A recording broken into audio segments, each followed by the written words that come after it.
O primeiro-ministro de Israel, o Benjamin Netanyahu, convocou ali no seu gabinete de segurança nessa terça-feira para poder preparar uma nova fase da guerra na faixa de Gaza. Na mesa estará ali a proposta de ocupação total de Gaza em busca ali dos últimos reféns ainda em poder do Hamas e do Jihad Islâmica. As imagens ali de 2 reféns desnutridos acirrou as pressões internas e trouxe a fome como arma de guerra dos dois lados. Na Palestina, o lançamento de alimentos e remédios pelo ar e a entrada de caminhões pela fronteira são considerados insuficientes e somente na segunda-feira 8 pessoas morreram de desnutrição em Gaza. Fred, o que a gente pode esperar dessa reunião ali que foi convocada pelo Benjamin Netanyahu?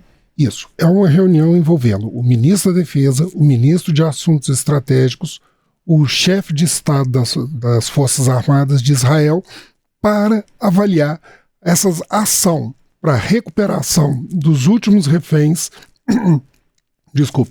que foram capturados em 7 de outubro, né, no ataque do Hamas contra Israel, que deixou mais de 1.200 vítimas, e mais de 250 reféns. Atualmente, estima-se que 50 ainda estejam em poder dos grupos como o Hamas e o Jihad Islâmica, e somente 20 estariam vivos. Essas 2 imagens, esse daí é o Eviatar David.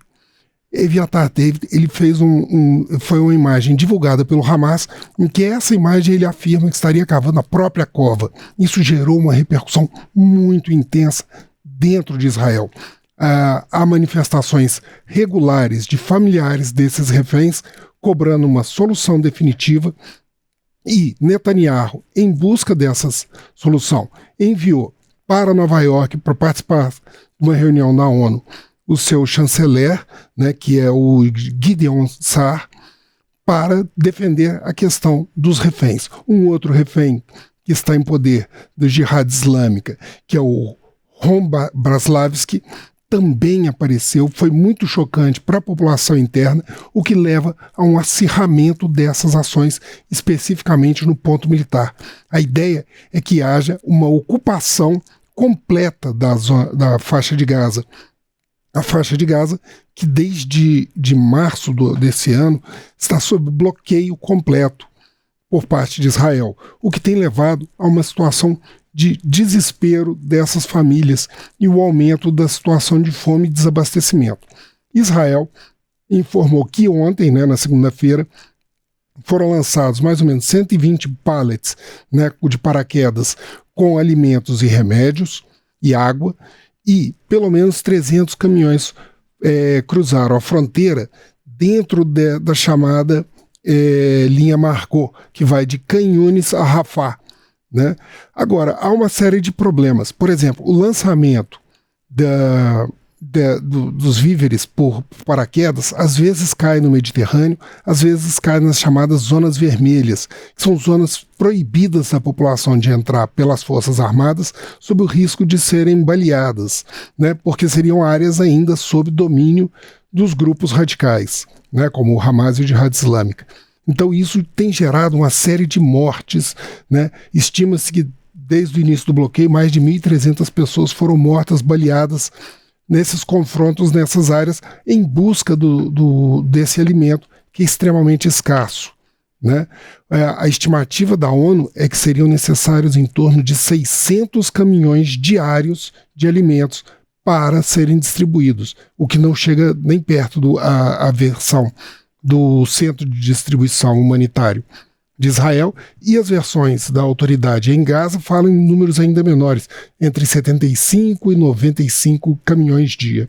Essa questão ali da fome virou inclusive ali uma arma, né, nessa guerra. Inclusive você separou algumas publicações, né, Fred, de reféns, né, em relação a isso. Exatamente. É uma situação, por exemplo, ela está sendo usada como arma dos dois lados. Por parte do Hamas, para pressionar a opinião pública israelense, e a gente vê que esse bloqueio torna muito difícil a sustentabilidade do Hamas dentro da faixa de Gaza, uma vez que essa distribuição não é ampliada justamente baseada no argumento de que isso abasteceria o Hamas, e o Israel divulgou imagens, né, também de contra-informação mostrando membros do Hamas nos túneis com alimentos, esbanjando comida, etc., enquanto os reféns passavam fome, né? Então, isso também leva a uma série de outras coisas. Esse bloqueio, por exemplo, a cidade de Gaza, que é a cidade mais populosa da faixa de Gaza, 16% da população já está em estado de desnutrição grave. Somente ontem, 8 pessoas morreram de desnutrição em Gaza. A estimativa é que em torno de 188 pessoas já tenham morrido de fome dentro da faixa de Gaza, sendo metade delas crianças, né? Então, toda essa situação acaba gerando um acirramento das tensões e que pode vir a se tornar cada vez mais completo se levada adiante essa proposta de uma ocupação militar total da faixa de Gaza. Mas virou uma estratégia de guerra essa questão da fome, mas é uma situação real que acontece ali em Gaza. Como eu mencionei aqui no início, né, você passou até essa informação pra gente, em menos de 24 horas, 8 pessoas morreram, né? Como que tá essa situação da fome ali naquela região? É uma situação que é muito tensa, né? Agora, não é transformar simplesmente a fome em arma de guerra, é explorar a potência do que isso pode causar para ambos os lados, né? O quanto a exploração dessas imagens, dessas mortes, desse sofrimento das famílias, pode pressionar politicamente cada uma dessas partes, né? Do ponto de vista israelense, nós estamos vendo que pode levar a um acirramento ainda maior da operação militar. Do ponto de vista palestino, nós estamos vendo que o Hamas já está bastante enfraquecido, ele sofre muito, já não se consegue ter o controle da região, a exemplo do que ele tinha antes de outubro, né?